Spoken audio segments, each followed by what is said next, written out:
In the summer of 2016, a single father and his 2 children set off for a weekend camping retreat deep in the heart of British Columbia's Columbia Icefield region. When rangers checked the trailhead days later, they found the family's silver Subaru Outback sitting untouched, camping gear still in the trunk, supplies packed, but no sign of the trio. Despite launching the largest search and rescue operation in the province's history, not a single trace of the family was ever found. Time slipped past. The case faded from memory, yet buried beneath the silence lay a shattering secret about the unbreakable love of a father. The last known photograph surfaced at 7:14 p.m. on July 23, 2016. 3 beaming faces against the backdrop of legendary Jasper National Park peaks. A father and his children posing by a green tent, immortalized in digital memory. It was the last time the world would see the Peterson family alive. Martin Peterson was 42, a man who wore the scars of military service and personal sorrow. After his wife Helen's battle with leukemia ended 3 years earlier, Martin lived only for his son, Jacob, age 12, a reserved, thoughtful boy who always peered at the world through lenses perched on his nose, and his daughter Mia, age 9, whose laughter could ignite even Martin's darkest days. The wilds of the Columbia region became their sanctuary. Every few months, Martin loaded camping gear into his Outback, escaping Vancouver's city din for remote lakes and dense pine forests. These rustic getaways were his way of passing on survival skills and kindling Helen's adventurous legacies in his children's hearts. Jacob and Mia learned to pitch tents, purify water, follow trail markers, and read the stars under their father's patient guidance. This trip was meant to be just another ordinary weekend adventure. Martin selected a familiar site, Sandstone Lake, 2 hours north of Lake Louise, accessible by a winding 3-kilometer trail from the Glacier Falls trailhead. The forecast was as ideal as one could hope for: blue skies, mild temperatures, perfect for an overnight stay. Jacob couldn't wait to try out his new collapsible fishing rod, a birthday present. Mia had pressed her favorite flowers into a keepsake diary, eager to find more. On Friday afternoon, the Petersons left Vancouver, spirits high. Later, other hikers recalled seeing them at the trailhead parking lot around 5 in the evening. Martin methodically checked equipment one last time, while the children examined a faded map pinned to an information board. A retired couple, who'd enjoyed a brief chat with Martin about trail conditions and wildlife warnings, were among the last to see the family. Martin seemed relaxed, competent, fully in his element. The hike from the trailhead wasn't noteworthy, a ribbon of track through towering conifer woods, then a reveal of blue-green water framed by snow-capped mountain spires. The last known image was sent by message to Martin's younger brother, Daniel, at 7:14 p.m. Arrived safe, kids in heaven. Planning pancakes for breakfast. See you Sunday. Daniel described the relief he felt upon receiving that message. Since Helen's passing, Martin's joy appeared genuine only when he was lost in nature with his children. Saturday night gave way to bright sunshine on Sunday morning. The Petersons' typical routine would have had breakfast finished, and their small camp packed up before 9, hitting the trail by mid-morning to return to the parking lot and home by mid-afternoon. But Sunday evening came and went, and still no word. Daniel's calls rang endlessly, unanswered. By 10, worry tightened into panic. Martin was never late, certainly not when it came to Jacob and Mia's schedule.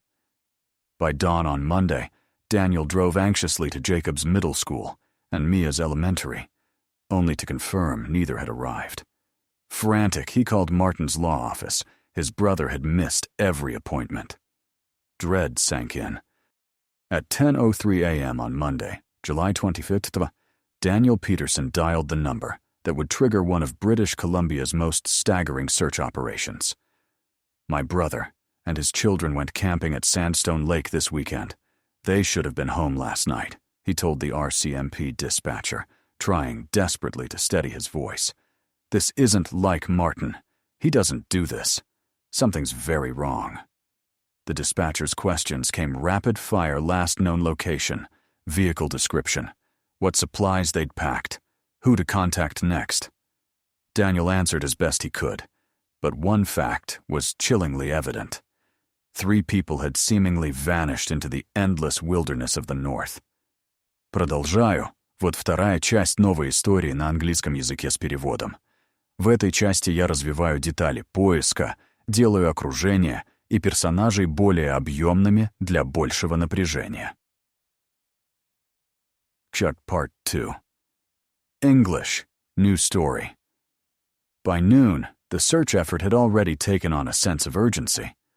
Royal Canadian Mounted Police officers cordoned off the Sandstone Lake trailhead, logging the Peterson silver Subaru and inventorying the untouched supplies, cold sandwiches, bottled water, clothes neatly folded in duffel bags.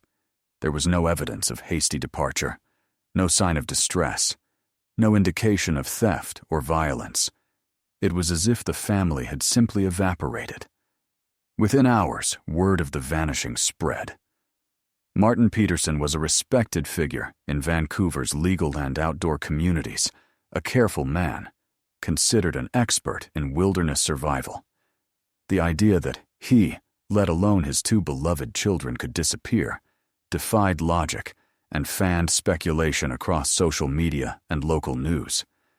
Volunteers poured in, hikers, fishing guides, search and rescue veterans. By dusk, an incident command post buzzed beside the trailhead. Maps of the backcountry peppered with red and blue markers, radios squawking, dog teams sniffing every possible entry and exit from the thickening woods. Helicopters thundered overhead, their searchlights sweeping over the dark pines and granite cliffs. Sergeant Annika Dahl led the operation with a quiet determination. She'd never seen anything like it in her 18-year career. 3 people don't just disappear, not up here, she insisted to reporters. We'll find them. Initial search patterns covered a 6-kilometer radius from the Petersons' last known camp. Teams began with the obvious, retracing the marked trail, combing the lakeshore, and checking the creeks that snaked away through mossy undergrowth. They found nothing. No footprints, no torn gear, no signs anyone had left camp in a hurry. Canine units, imported from Alberta especially for the occasion, quickly hit a wall. The family's scent trailed strongly from the parking lot to the campsite, but there it stopped cold. The dogs wandered in loops around the green tent, confused, as if the trail led right to the very air and nowhere else. "It's like they never left camp at all," one handler said, shaking his head. The blue-green waters of Sandstone Lake reflected the already autumn golden trees, perfectly calm, with only the sound of wind and distant searchers' calls echoing along the shore. With each hour that passed, hope faded slightly, though nobody spoke of it aloud. During the second day, weather shifted suddenly. Dark clouds billowed over the peaks, and cold rain began to pelt the backcountry, swelling shallow brooks into wild, muddy torrents. Rocks loosened and crashed onto the lower trails. Searchers were forced to pull back as thunderclaps rattled the valley. The storm raged for nearly 2 days, hammering Sandstone Lake with almost 10 centimeters of rain, more than the entire month's normal rainfall. When it finally broke, teams returned to a landscape transformed. The familiar trails were scoured away in places, pooled with fresh rockfalls and mud. Even the Petersons' campsite had been flattened by falling branches and debris, the green tent crushed, their possessions scattered and sodden but still present. Any chance of finding tracks, even the faintest clues, had been washed clean by the storm. Helicopter searchers found nothing in the lakes or along the cliffs. Divers combed the deepest points of Sandstone Lake, uncovering only sunken logs and lost fishing tackle from years past. Checks of nearby roads, trailheads, and cabins turned up no evidence, Rangers questioned every hiker who'd entered the park that week. Nobody had seen the family after Saturday evening. Rumors began to swirl. Talk of wild animals, of accidental falls into hidden crevices, or even of something darker lurking in the untracked forests of British Columbia. But there was no proof, only deepening mystery. Спасибо за подтверждение. Продолжаю следующую часть истории, добавляя детали расследования, новые интриги и атмосферу нарастающей неопределенности. Chapter 3. English, new story. By the end of the first week, the formal search expanded into a desperate sweep, covering more than 120 square kilometers. RCMP trackers, forestry rangers, and local volunteers crisscrossed the mountainside. Divers scanned remote ponds, rescue climbers descended into narrow canyons, and drones scanned the dense canopy for any sign, a flash of color, a disturbed tree, even a glint of metal from a dropped flashlight. The only thing they uncovered was emptiness. Within days, the story gripped not just British Columbia, but the entire country. News trucks and reporters set up outside the trailhead, their cameras aimed at the battered green tent and a police perimeter. True crime forums lit up with increasingly wild theories. Maybe the family had become lost and was still sheltering in a cave. Maybe a landslide or hidden avalanche had swept them away. Some even hinted at darker motives, suggesting a staged disappearance or criminal foul play. Sergeant Dahl, exhausted and haunted, kept returning to the campsite between interviews and search briefings. She found herself staring at the Peterson's soaked journals and neatly organized PAX items laid out just as Martin always had done for his children. It was too tidy, too peaceful. There were no signs of struggle or distress. The family's small camping stove was cold, breakfast supplies untouched. A camera was found inside one of the duffels, memory cards still containing photos from the last day, none revealing anything suspicious. As the days turned to weeks and search teams began thinning out, authorities brought in outside experts. One was Dr. Samuel Liu, a forensic psychologist from Edmonton, who reviewed the case for signs of voluntary disappearance. He pored over Martin's digital life, his work emails, bank accounts, online searches. Nothing pointed to a man planning to vanish or harm his children. No strange withdrawals, no encrypted chats, nothing but quiet, responsible normality. But a different kind of clue emerged. Dr. Liu noticed something odd while reviewing the children's social media. Jacob, the reserved boy who rarely posted, seemed to be messaging with an unknown account in the days before the trip, a user profile with no photo, just the screen name, Wild North. The messages were sparse, mostly about wildlife photography and camping recommendations, but several ended with odd phrases. Some places don't want to be found, and secrets are safer in the shadow of the mountains. Dahl seized on this, petitioning tech companies and obtaining warrants to trace Wild North. The trail led to a local IP address, but the registration data was fake. Whoever Wild North was, their digital fingerprints had been carefully scrubbed. By August, the search area was reduced to periodic sweeps teams poked through ravines and ruined trails, but the energy was gone. In Vancouver, Daniel Peterson faced a nightmare that refused to end. Media demands faded, replaced by endless paperwork, insurance claims, and calls to the authorities that always ended with, "We're doing what we can, Mr. Peterson." But new rumors emerged. Some whispered the family had seen something illegal in the backcountry and been silenced. Others said the region was cursed, pointing to past disappearances dating back decades. But the truth was even more elusive. 2 years slipped by. The story that once captivated a nation turned to cold case podcasts and late-night TV specials. Every July 23rd, Daniel returned to the now mossy trailhead, leaving fresh flowers beneath a weather-beaten missing poster with 3 fading faces. He never stopped hoping that one day, a call, a confession, a miracle would finally bring the Petersons home. 6 autumns after the Petersons vanished, hope had dwindled, replaced by resignation and the quiet ache of not knowing. The case file gathered dust in a Vancouver cold case unit. Daniel Peterson still visited the Sandstone Lake trailhead every anniversary, though the forest had nearly swallowed the faded missing poster, rain dissolving every detail. But in September 2022, an unremarkable incident would break open the silence.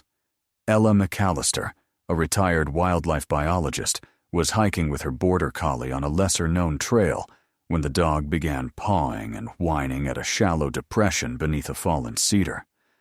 At first, Ella thought it was a fox den or bear cache, but when she brushed aside a layer of moss and debris, she glimpsed white human bones sticking up from the black earth. Police cordoned off the area immediately. Forensic teams excavated carefully, soon revealing 2 adult skeletons, 1 male, 1 female, entwined beneath logs and buried under meter-thick layers of centuries-old earth, branches, and rock. Nearby, they uncovered remnants of outdoor gear, a rusted multi-tool, a weather-blanched child's windbreaker, half of a journal, water-damaged and nearly illegible, but with 1 line clearly visible in Mia's careful print. "Please remember us." But as for the children themselves, there was nothing. No smaller skeletons or personal items matching Jacob or Mia. The investigation, cold for years, reignited overnight. DNA matched the male skeleton to Martin Peterson. The woman was not Helen, but a stranger. Her dental records later tied her to an unsolved missing persons case from Alberta. Both showed signs of blunt force trauma, and the arrangement suggested a violent struggle. Investigators initially surmised murder-suicide until a more chilling clue surfaced. A knife with military markings wedged between the woman's ribs and a set of dog tags that didn't belong to Martin. Detective Lucas Rowan, newly assigned to the reopened case, dug relentlessly through archives and digital trails. He discovered the woman identified as Karen Sato had crossed paths with Martin before through shared hiking groups online. Her last known location? Jasper National Park, the very week the Petersons vanished. But the most alarming find came when forensic technicians analyzed trace evidence on the dog tags and the knife. Both were tied to a man using the alias Northman, a name that had surfaced repeatedly in RCMP bulletins investigating child abductions and criminal networks operating in Western Canada. Interpol flagged Northman as an enforcer tied to smuggling, trafficking, and violence across 4 provinces. Detective Rowan started to see the outlines of a conspiracy. Reviewing old surveillance footage from park entrances taken days before the Petersons vanished, he spotted a Ford Escort with fake plates parked just kilometers away. Inside were 2 men, one matching a composite drawing of Northman, and a third, never identified, but exceptionally skilled at avoiding cameras. Far from a random tragedy, it now appeared Martin Peterson and his children had been targeted. The reawakened investigation sent shockwaves through legal and law enforcement circles. Detective Rowan, haunted by the missing Peterson children, pushed himself to exhaustion. He worked a web of contacts, from cybercrime to border agents, tracking every whisper of Northman and his likely connections. Slowly, a map of chilling disappearances appeared.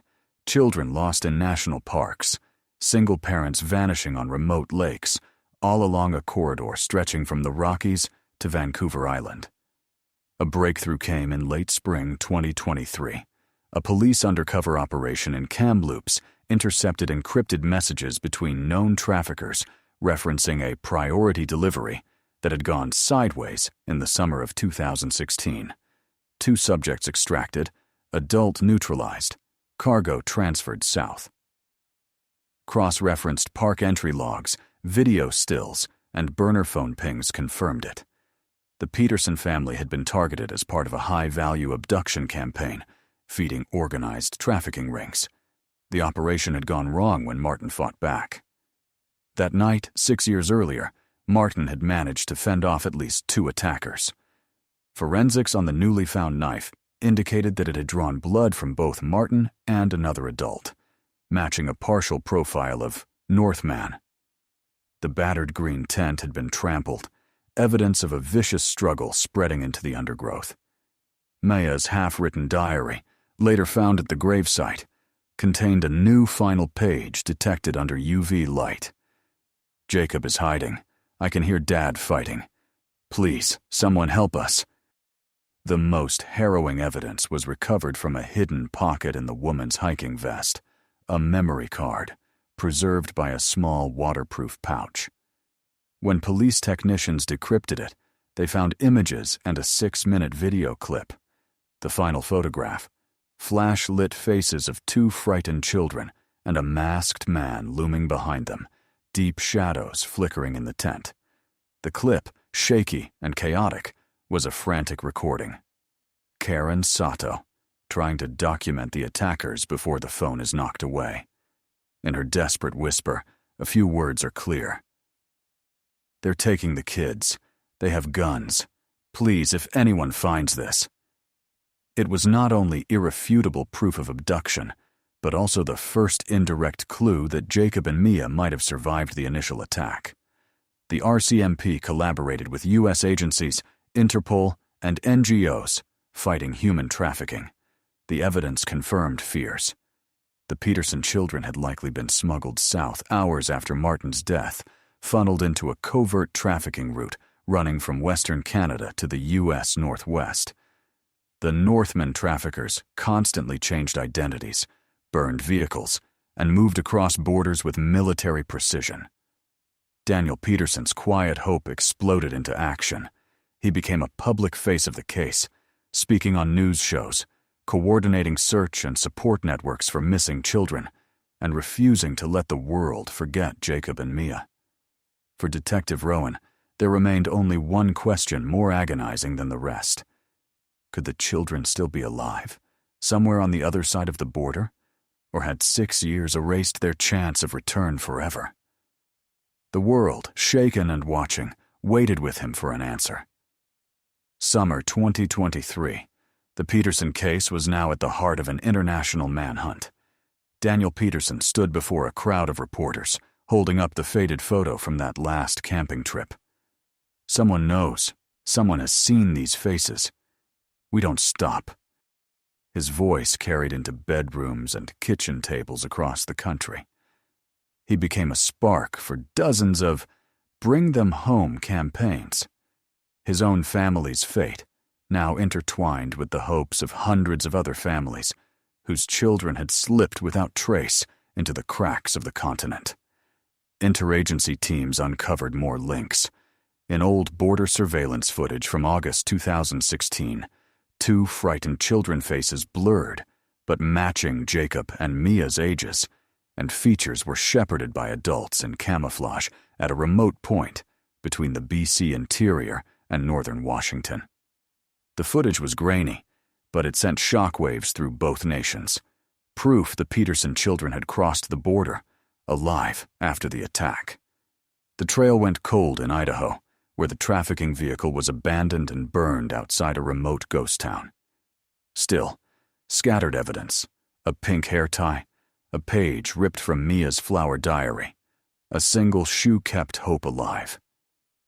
U.S. authorities pursued the case with fresh vigor, raiding suspected safe houses and questioning dozens of underground railroad figures from Tacoma to Denver.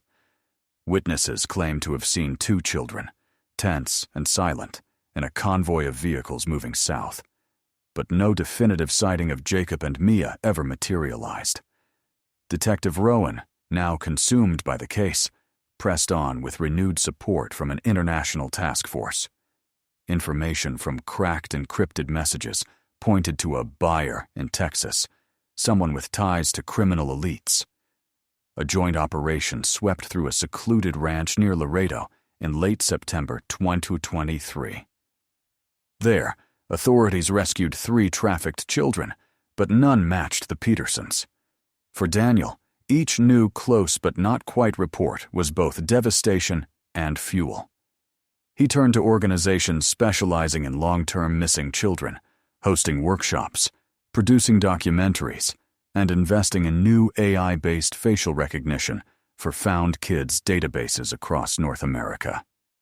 His search inspired others, and his grief, while unhealed, became a rallying cry for reform in how wilderness disappearances are handled. The investigation didn't stop. In early 2024, a newly surfaced tip brought the RCMP and FBI to a dilapidated roadside motel outside El Paso, Texas. An anonymous caller insisted a girl matching Mia's age and description had been seen there weeks earlier, accompanied by an older teenage boy who called her M. The room was empty when police arrived, only a pressed wildflower left between the pages of a battered paperback. Lab tests later showed a partial DNA match to the Peterson family. The news spread like wildfire. Daniel, now aged beyond his years, clung to that sliver of hope. Somewhere, his niece and nephew had survived, adapted, and were perhaps still searching for home. The case, while still open, had prompted real changes.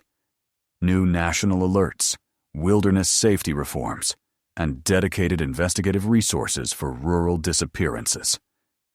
At each anniversary, Daniel hiked alone to Sandstone Lake.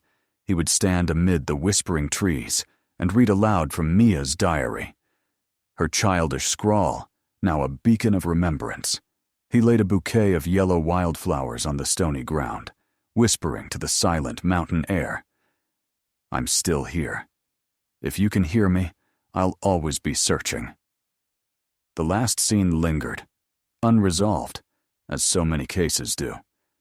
But Daniel and the world continued to hope that one day, the children who had vanished would find a way back through the endless wild, following the fragile trail of memory, courage, and a love so fierce that neither time nor shadows could fully erase it.